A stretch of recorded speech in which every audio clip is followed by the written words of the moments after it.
This week, Pope Francis visits Africa, and we have all the details.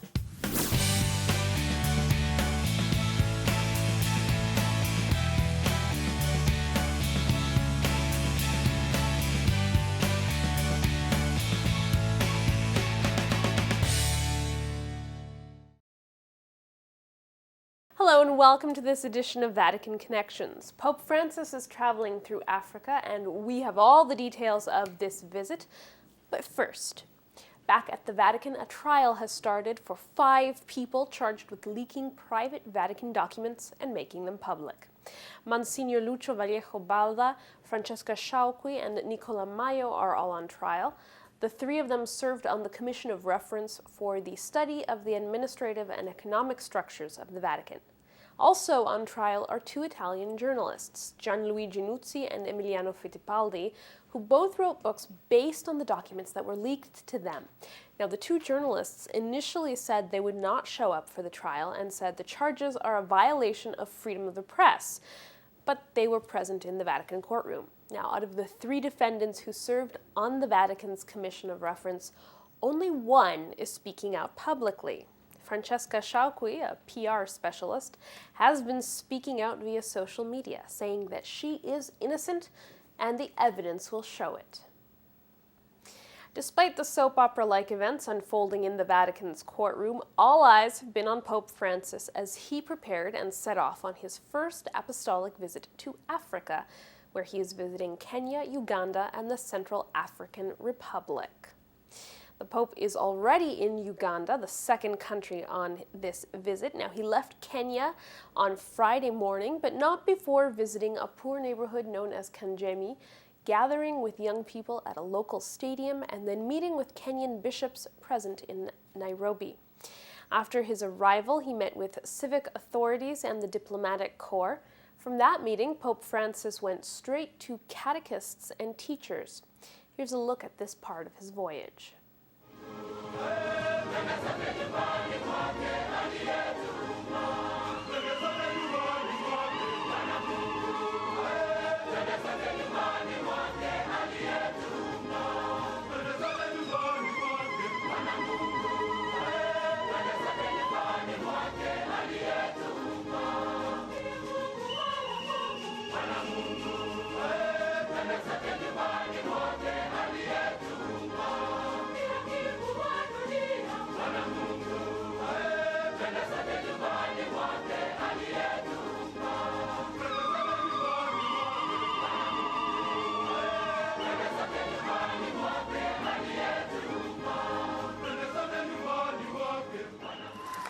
My visit to our country is meant, above all, to commemorate the 50th anniversary of the canonization of the Uganda martyrs, my predecessor, Pope Paul VI. But they also remind us that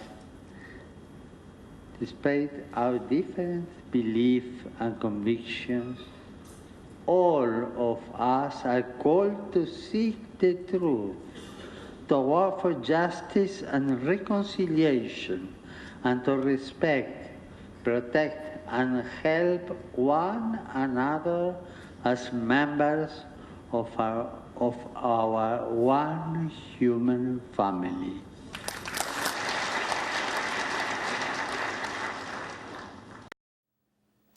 Of course, the voyage began with his traditional stop at St. Mary Major to pray before Our Lady the night before his flight. On board the flight to Kenya, Pope Francis addressed the journalists traveling with him and walked through the plane, greeting them individually. He did make a few comments. Asked by one journalist if he is at all worried about his safety, the Pope said, "The only thing I'm worried about are the mosquitoes." Luckily, another journalist was prepared and gave him a bottle of bug repellent as a gift.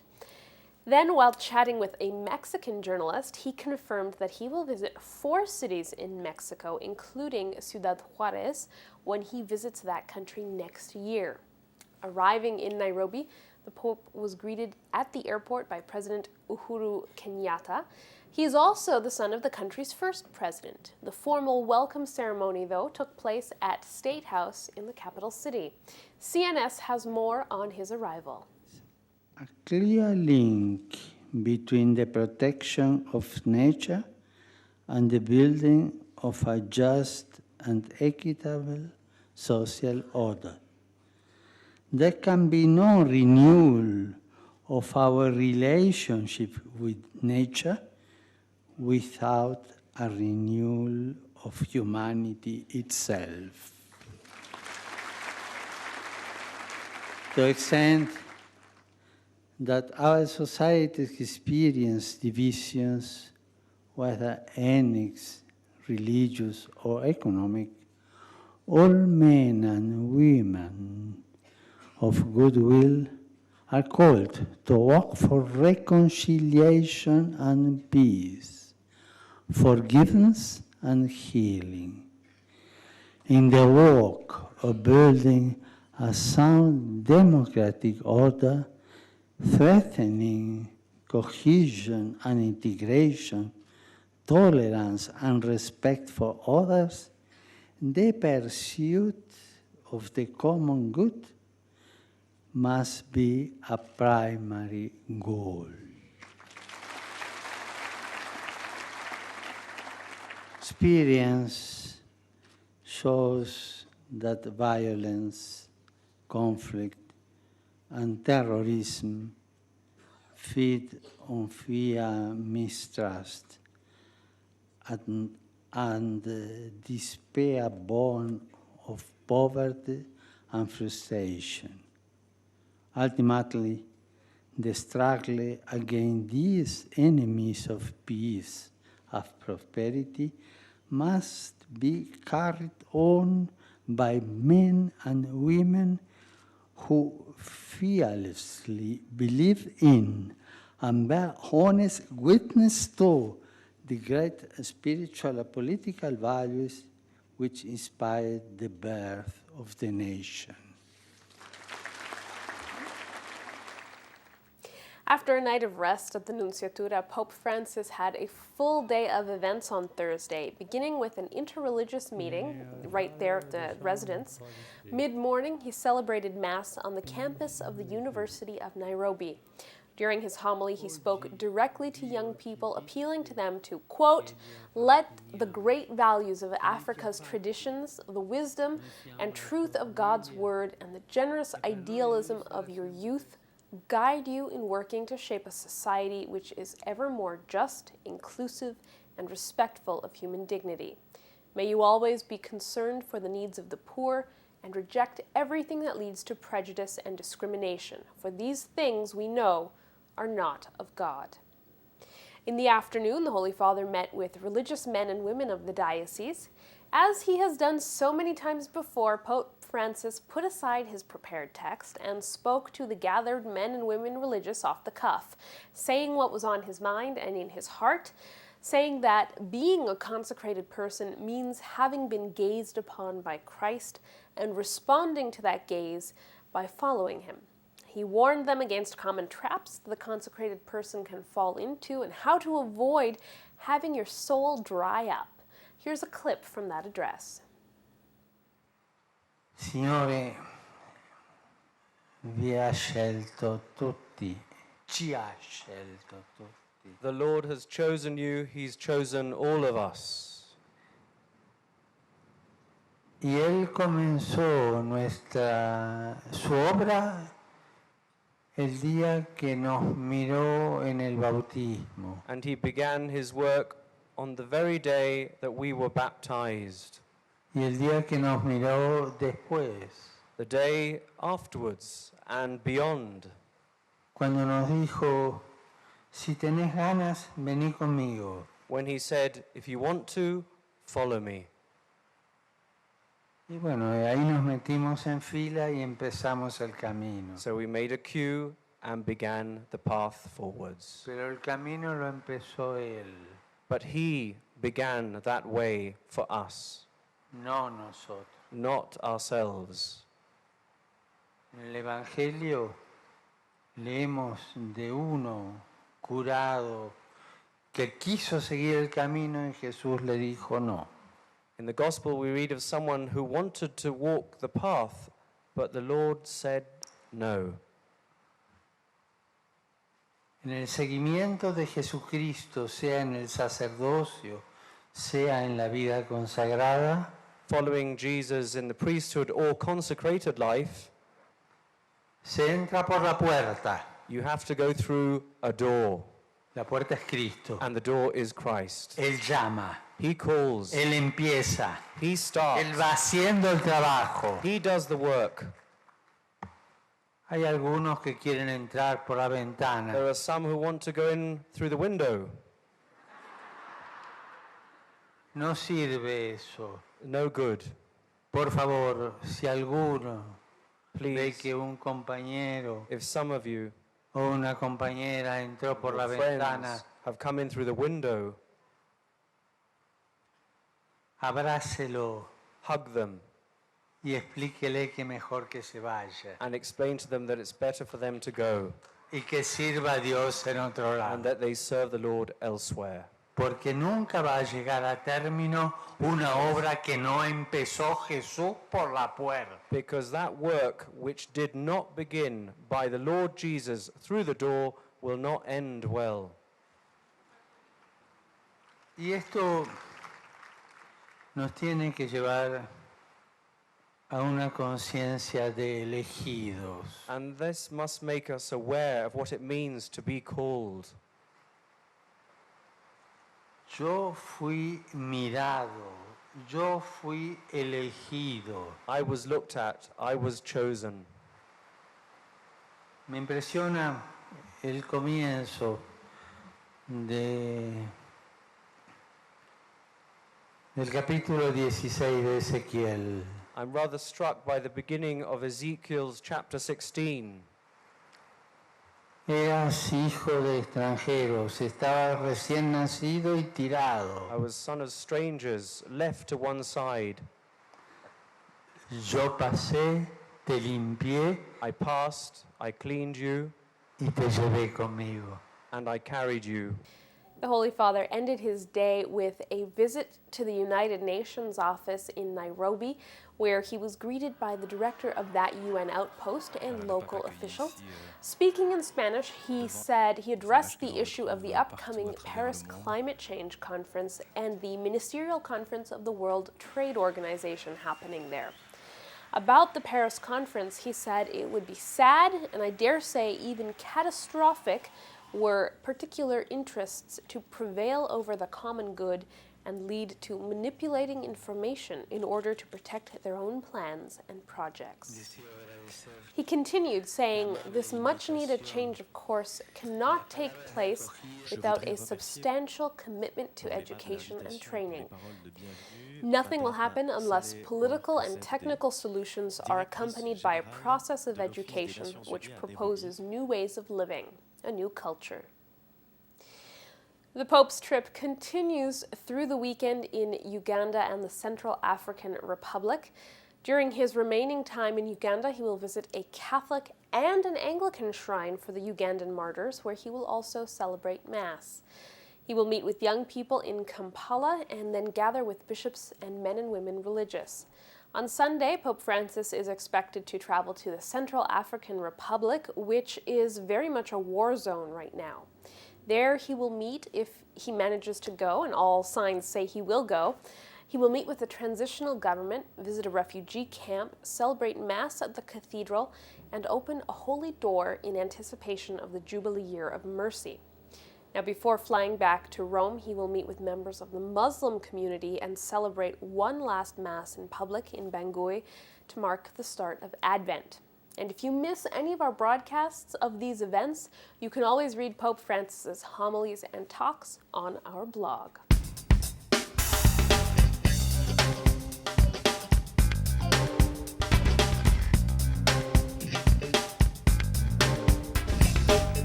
Did you know?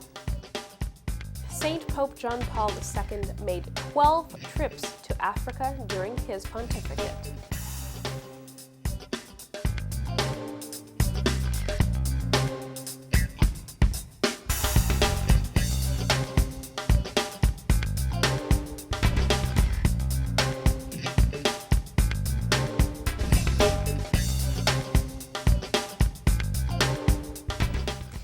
Each of the countries on the Pope's African itinerary have been looking forward to his visit for a variety of reasons. All of those reasons coming from the different political and social contexts that they are living right now. Earlier this week on the Salt and Light Hour radio show, Deacon Pedro Guevara spoke to Father Zachary Kingaru. He's a consolata missionary who lived and worked in Kenya, and here's a part of that conversation. Father Zachary, welcome to the Salt and Light Hour. Thank you. So, I think that a lot of our listeners are not very familiar with Kenya. They're not familiar with Eastern Africa. So tell me a bit about your country. Tell me about Kenya. Kenya is a country in East Africa. Kenya has a population of about 40 million. 44 million. We have the common language, especially in Tanzania and Kenya, which is Kiswahili. Swahili. That's the national language. Right. Kenya was a colony of British until 1963 when we got independence. 1963, you got your independence from the British. From the British. Would you say it's mostly a Christian country? Christians, yes. Christians, that is Catholics and the Protestants. They form about 66%. 60%. Okay, and what are the politics like in your country? It's a democracy. We have the many parties, political parties. Yes. And strong, of course, there is strong there's opposition. Right. And even though it's a democracy, I know a lot of countries, they're supposedly democracies, but of course they don't function. There's also quote-unquote politics. So is that in happening? My country, it functions. So at present, we are putting in practice the new constitution. And that's working well? Yes, it's working. We are still implementing. Right, you're still implementing. Now, yes. Before the last two presidents, did you go through a period, maybe after the British left, did you go through a period of rebellion or disarray, political turmoil? Well, it was 2007, after the election. Yes. The opposition refused the results. Right. And there was a kind of crash. Right. Which lasted about 1 month. Okay. Yeah. And so about 1,300 people died. And there were others who were displaced. Okay. Yes. And is there a large Muslim population in Kenya? It's about 25%. 35%. The Christians and the Muslims live well together. Okay. We don't have conflict because you find that there are some homes where there is a Catholic, yes, a Protestant, and a Muslim in the same family. Yes. Well, that's good because that is not the case in other countries in Africa. No. No. What is your hope then for the people of Kenya, and I guess for Eastern Africa, maybe even the whole continent, but to have Pope Francis visit? What do you hope is going to come out of this visit? This visit has several things. One is Pope is a sign of hope. Yes. So he carries the message of hope. Yes. And unity. Yes. And for us, the Catholics, we would say that is also like a promotion of the vocations of the religious religious priests and the religious communities. Right. Yes, but mostly for peace and unity. Right. Yes. And that's very much needed in that region. We are watching very closely, and I think it's great that the world now has his attention in your country and in that part of the world. Father Zachary, thank you so much for taking a little bit of time today to speak to us. Thank you. That, of course, was Deacon Pedro Guevara Man talking to Father Zachary Kingaru. That was on the Salt and Light Hour, which you can listen to on Sirius Radio on the Catholic channel, or, of course, you can listen to it on demand on our website.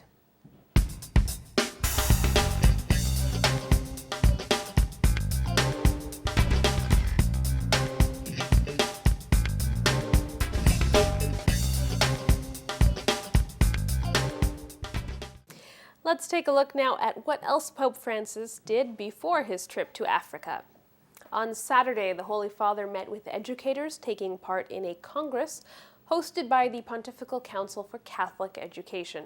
Now, during that audience, he held a question and answer session with participants and said that the educational alliance between families, schools, and states is broken. This causes a serious situation that leads to educating only supermen, chosen solely based on intelligence or wealth.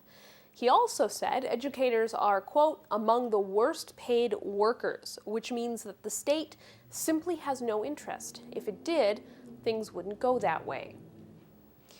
On Monday, the Pope met with the President of Antigua and Barbuda, Sir Rodney Williams. They talked about migratory flows and climate change, as well as the bilateral relations between Antigua and Barbuda and the Holy See. Now, according to the Holy See, those relations were improved when the islands appointed an ambassador to the Vatican. And, of course, on Wednesday, he started his apostolic voyage to Africa.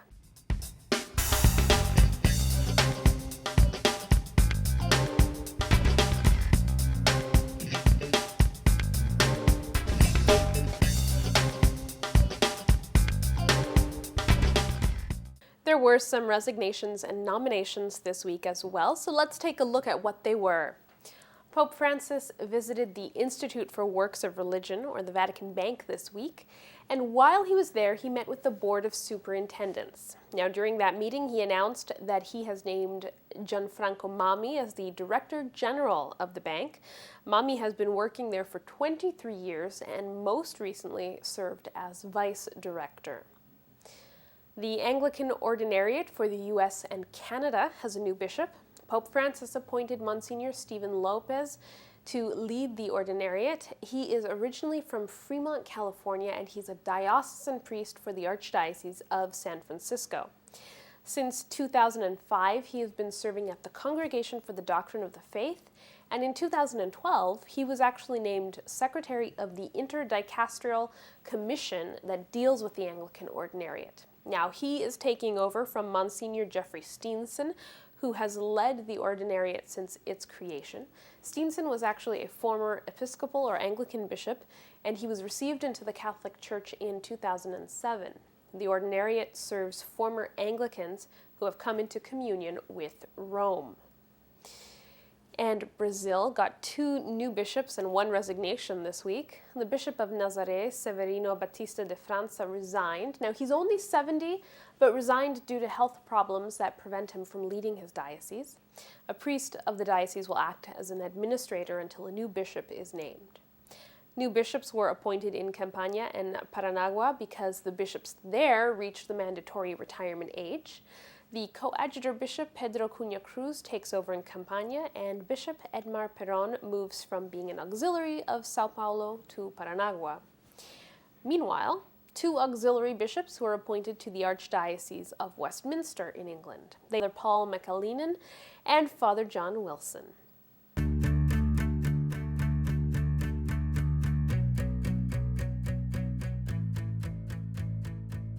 And that's all for this edition of Vatican Connections. Join us again next time for more about what's going on behind Vatican walls. Until then, you can follow us on Twitter, check our blog for updates, or of course, watch us on Roku TV on demand. From everyone here, thanks for watching and see you next time.